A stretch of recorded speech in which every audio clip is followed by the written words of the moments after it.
Chapter 5. Thursday, October 23, 1913. Perchance, if we were to tell you of our progress in these heavenly spheres, we should weary you, for much detail has to be negotiated, and nothing passed over as being too small.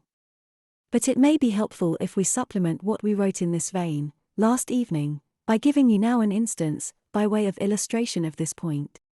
We received a message a short time ago, of the arrival of a sister at the bridge, who had come over from the further side where lie the regions of gloom, and I, and another, were sent to conduct her to this home. We went quickly and found our charge awaiting us.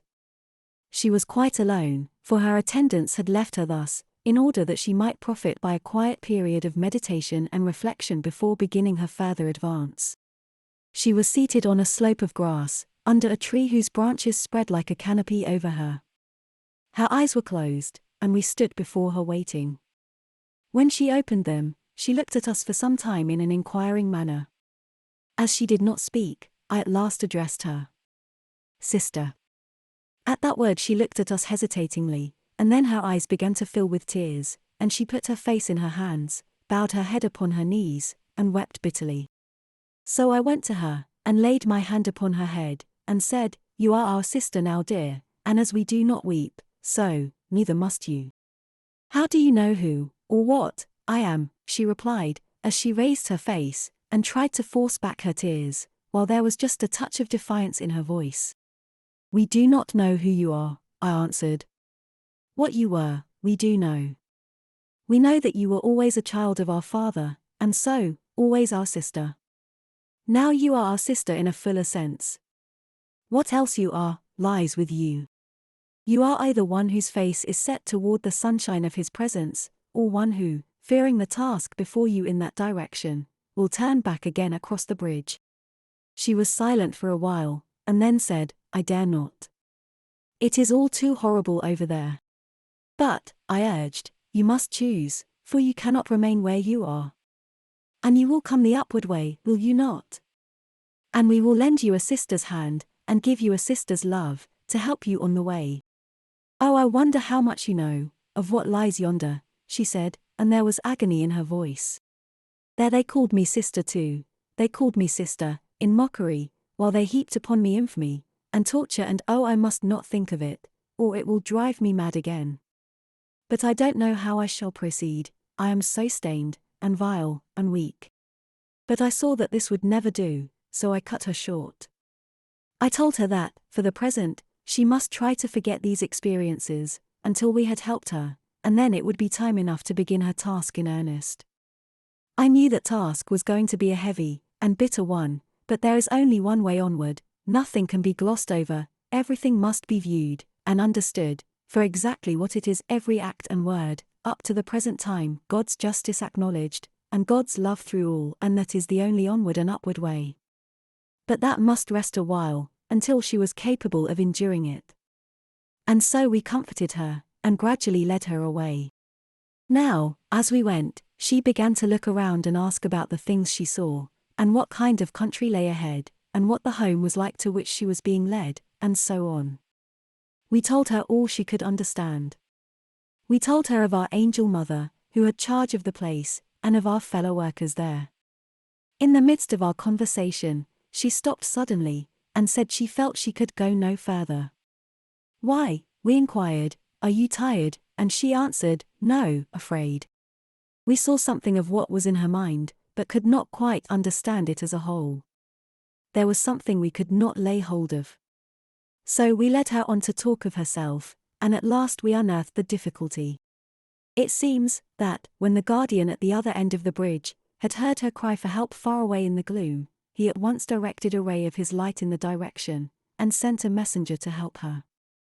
This spirit found her fainting by the side of a dark murky stream, whose waters were foul and hot, and bore her to the bridge gatehouse. Here she was tended, and revived, and brought forward across the bridge, to the place where we found her. Now, it chanced, that when this spirit worker had found her, she had felt a presence but could not see anyone near. She therefore called aloud, "May you be cursed if you touch me," thinking that perhaps it was one of her old tormentors and companions in wickedness. Then she remembered no more, until she recovered her senses again in the gatehouse. As we walked and talked of the workers of these realms, the memory of that incident suddenly came back to her mind. She had cursed one of God's ministers, and she was afraid of the light, because the words were evil. Truly, she did not know whom she had cursed, but a curse is a curse against whomsoever directed, and it lay upon her heart. My companions, and I, consulted together briefly, and came to the conclusion that we must return. The other sins of this poor soul might be dealt with presently. This, however, was against one of our fellow workers of the realms of light and love, and we saw that she would find no rest among us, and our services would little avail her, until that wrong had been righted. So back to the bridge we went, and right across it to the gatehouse at the further end. There we found the spirit helper who had brought her to that place, and she asked and obtained forgiveness. Indeed, he was awaiting us, for he was stronger and more progressed than we, and so was greater in wisdom, and he knew that she would compel herself to return.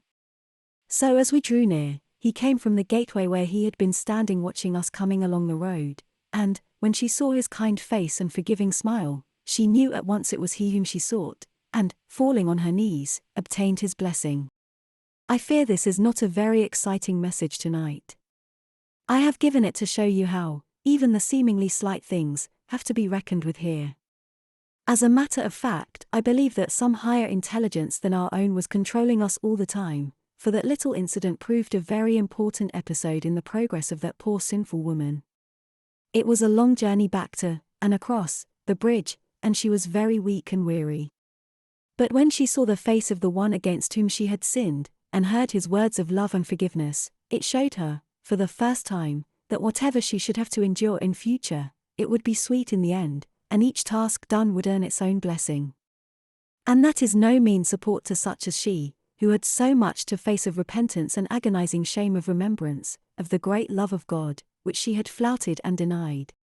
What is she doing now? That was not very long ago, and she has been progressing but slowly.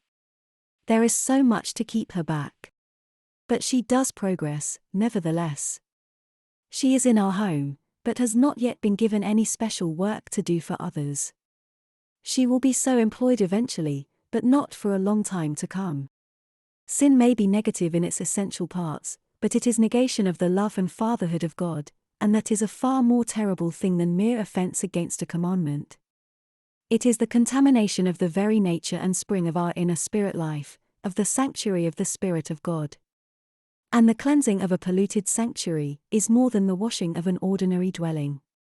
The very intensity of the light of the presence in this spiritual state shows up every speck and mote, and happy are those who keep that sanctuary clean and bright, for such shall know how sweet it is to live and to love in Him.